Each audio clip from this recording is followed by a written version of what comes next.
নমস্কার বন্ধুরা, আমি অনিতা ঘোষ। সুরুচি বাংলা রান্নাঘরে সবাইকে সাদর আমন্ত্রণ।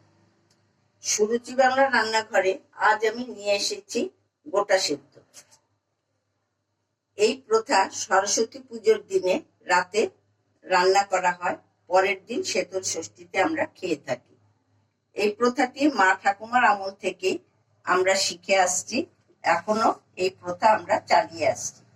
তাহলে চলুন আজ আমি রেসিপিটি আপনাদের সঙ্গে শেয়ার করছি।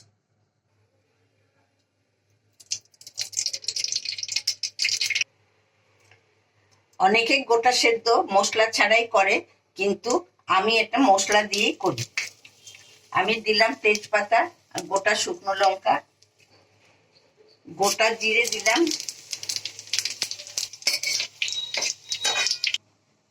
গোটা সেদ্ধর জন্য আমি এই উপকরণগুলো দিয়ে আজকে করব। পালং শাক, গোটা রাঙা আলু, গোটা ছোট আলু, গোটা কড়াইশুঁটি, গোটা সাদা শিম, গোটা বেগুন আর মুগ কড়াই ভেজা। আমি এতে এখন দিচ্ছি, মশলাটা আমার ভাজা হয়ে গেছে। এবার আমি এতে পালংগুলো দিয়ে দিচ্ছি।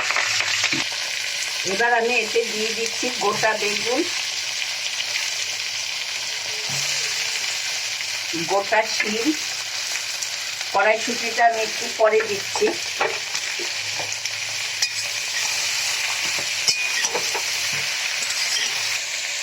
এবার আমি দিয়ে দিচ্ছি গোটা ছোট আলুগুলো,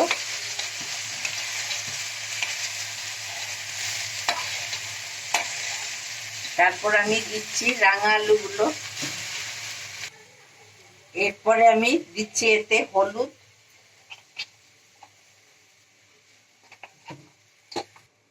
শুকনো লঙ্কার গুঁড়ো, জিরে গুঁড়ো, লবণ,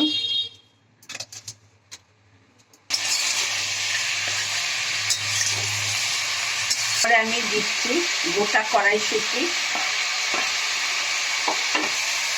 এরপরে আমি দিচ্ছি গোটা চিনি, তারপরে দিচ্ছি ভিজিয়ে রাখা মুগ কড়াইগুলো। আমি সবগুলো একসঙ্গে একটু সাঁতলে নিচ্ছি, নিয়ে আমি এতে জল দিয়ে দেব।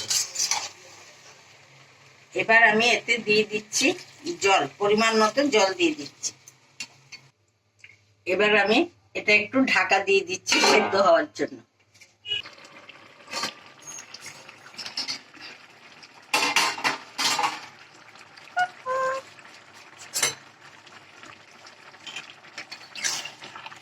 এটা বেশ খানিকটা হয়ে এসছে, আমার সব সবজি সেদ্ধ হয়ে গেছে।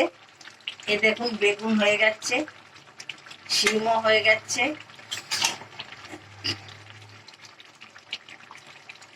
আলুও হয়ে গেছে। এবার আমি এতে দিয়ে দিচ্ছি একটু ভাজা মশলার গুঁড়ো। ভাজা মশলার গুঁড়োতে জিরে, ধনে, শুকনো লঙ্কা, তেজপাতা দিয়ে আমি ভাজা মশলাটা রোস্ট করে রেখেছিলাম। গোটা সেদ্ধ আমার কমপ্লিট হয়ে গেছে। এই গোটা সেদ্ধ বাসি খেতে হয়, বাসি খেতে অবশ্য খুব ভালোও লাগে। পুজো পালি উপলক্ষে বিভিন্ন পদের রেসিপির জন্য আমার চ্যানেলটিকে সাবস্ক্রাইব, লাইক, শেয়ার, কমেন্ট করুন। আপনারা কমেন্ট করলে আমারও বুঝতে পারি আমার রেসিপিটা কেমন হয়েছে।